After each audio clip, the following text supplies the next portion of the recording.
Yo, what's up? Welcome back. In this video, I'm going to show you this dude here trying to disrespect my man Maggie Carly, bro. Can't be playing H4 against Maggie Carlsen and get away with it. Magnus Carlsen versus Clementi Saichev. I cannot say any names that aren't English. John Smith. Man plays H4. First move of the game. That's a statement. Magnus just responds D5. He ain't playing no H5 business. This is an Appada. Normal move. White then goes D4, matching the center pawn. Oh my god, what a crazy position. Magnus brings his knight out to F6. Knight C3. The Eva bar. Ooh. Boop. C5. Challenging the center straight away. If he takes, then we can bust straight through. Where's the knight going, bro? You can't go over here. It's getting a bit dangerous. White plays E4, holding the tension between this pawn. And now creating a new tension. Oh my goostas. Out of curiosity, guys, what would you do in this situation right now? Would you just take a pawn? Like, what would you do? That's a cool move because it offers tension now on this pawn. And now this is being threatened. So Magnus kind of has to do something. Magnus chooses to take the pawn, which is the top move. And then white takes back, and then Magnus takes. And then white pushes forward with the pawn, as opposed to doing this and going into an endgame where black is kind of a little bit better. Because the white king can no longer castle. And black's got a good pawn there, and it's going to be supported quite easily. Pieces are coming out, and then we can even long castle. So to avoid that, he just pushes the pawn forward. I didn't have the best move analysis up, so I got it up now. Boom, boom, boom. So that was the best move. And that was the best move, that was the best move, that was the best move. And that was the best move. Nice. Okay, we're up to speed. And then Magnus plays A6. Natural developer move, bishop F4. Just getting the bishop on the diagonal. Getting some sort of activity going with the bishop, because it's sitting there doing bloody nothing, mate. And this bishop can't really develop to any squares apart from that square. Magnus plays E6, challenging this pawn in the center straight away. And white takes. White takes. He takes the pawn. Magnus takes the queen. White recaptures with the rook, as opposed to taking with the king, because now the rook's kind of pointless.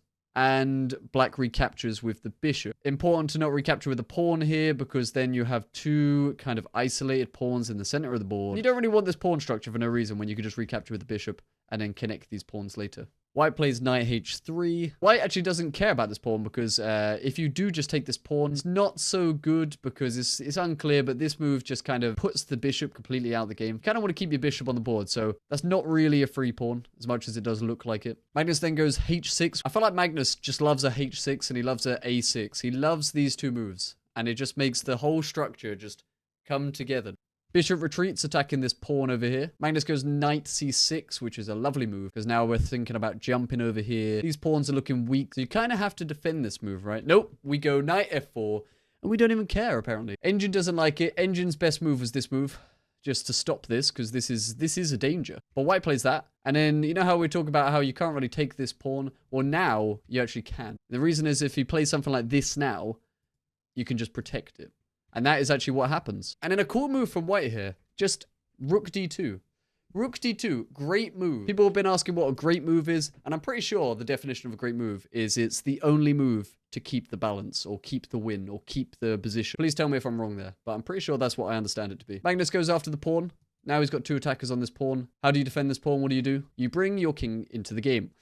Now, this pawn is safe, and although white's position is looking kind of cramped on this side of the board with all these pieces, you're okay for now. Magnus brings his rook over. Try and go after this pawn again. I mean, if the rooks are traded, then this pawn's weak once more. White has kind of no choice but to... Does he take? He doesn't take.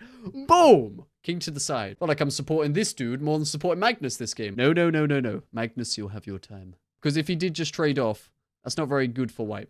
Because now this pawn is just weak again, and there's literally no way to protect this, apart from literally pushing. But you don't really want this, because here, like, the knight's just going to jump in, and then if you end up taking, then you just take back with the pawn. And this partnership here is an everlasting partnership. You can only sack a piece to get rid of this. So if he doesn't trade, and he moves his king to the side, which is a nice move, kind of forcing Magnus to make a decision. He could take the rook, he could try and jump out of the way, but then this move is hitting. And then this will be fallen after being pushed away. He decides to, boom, take the pawn. I love it. Reason is because if he trades off now, which is what happens in the game, it's kind of okay to give up those two pieces for the rook, because the rook was protecting the king. The rook was holding down these pawns. Magnus got another pawn out of it, and he got the rook. So the trade was worthwhile. Normally, in most cases, you don't want to trade two pieces for a rook, because the two pieces could be worth considerably more points than the rook later in the game. But right now, it was the best move. King takes, and Magnus just develops his bishop. Been a couple of cool sequences. But apart from that, it's been a nice chill game. This is where the fun begins. Pawn g3, protecting this. He doesn't want to take this, obviously, because then he just makes his bishop even stronger in his pawn structure. So Magnus castles. White's king is completely out in the open, but white also has one more piece. 1, 2, 3, 4. 1, 2, 3. So at the moment, it's a draw position, but this could change in like one move. Bishop g2, going after this pawn. Rook protects, not pawn protects, because then you're running into a fork. So rook protects, h5. Engine does not like h5 because now you can play this move. Now that's a nice move. You may be thinking, didn't he just give up a pawn? He didn't give up a pawn because he could take this piece and then recapture this, which is another piece for him. Also, if he takes this pawn here, then he's running into this. And it's kind of hard to hold on to this bishop. It's going to be lost. It controls like so many squares. White then retreats their knight to e2, which stops it from being taken. And then this. So now this is kind of a threat. And then Magnus plays another spooper of a move. Bishop d4. It's so nice. Like, it's such a nice move. Now this pawn's safe again. And if he takes, he just makes his pawn structure more strong in the center. Look at this pawn structure. More strong. I'm literally a teacher. That vocab. And if you, like, drop back, then you're losing pawns. And white chooses to go knight c3. There's a lot of tension here with the bishops. But Magnus doesn't worry too much about that at the moment. Because if he ever takes, then he can just take back with the pawn. And his pawn structure is a bit more solid.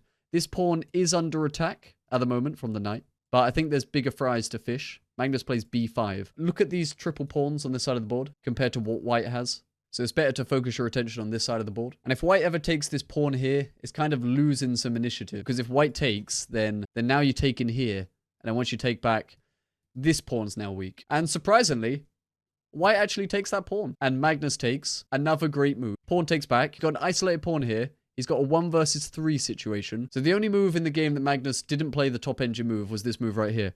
Rook e5. The engine literally just wanted f5. If they took this at any point, then you can recapture this pawn up here. And then this is coming in. This is losing. White then plays a great move, which is g4. Because if they did take there, and you took this pawn, then this pawn was going to fall. Magnus doubles up, maybe threatening to trade off. Because in this rook endgame, I think black is winning. Say the king just does that. Yeah, it's completely winning. So seeing this, white attacks the rook on d8. And then Magnus asks the question, what are you doing with that knight? Now, where's this knight going? Let's go to f5. That's where it's going, protecting this pawn once again. But not for long because g6. And then once the pawns are traded, this kind of has to go somewhere. It can check, but then you come out. The rook is forever guarding this piece now. He takes with the rook, which allows this to be taken. And then if Magnus takes this, then you just trade off and then it's still winning. But none of that happens. King f7. Scoopatron. White puts in a check with the rook. Black just goes up. Magnus was supposed to go back here because then the rook's being attacked. This is being attacked. So the king goes up. And then a big mistake from white. Knight g3. Pawn's taken. Knight is defended. And then can you spot the winning move right here? Can you spot the winning move? Spot the winning move, then you're literally Carly himself. Oh. That's nice. Brilliant! Why is it a brilliant move? Because if he takes, we take back with a check. And that's exactly what happens. Mad game. And if the king goes down, it's mate. If the king goes over here, it's mate. If the king goes back here, you're just losing your bishop. Looking at the accuracy for that game, Magnus Carlsen played 96%. 96% with a brilliant move. Oh, it's so bonkers, isn't it? It's so good. It says he played like a 3,500 that game. That's so stupid.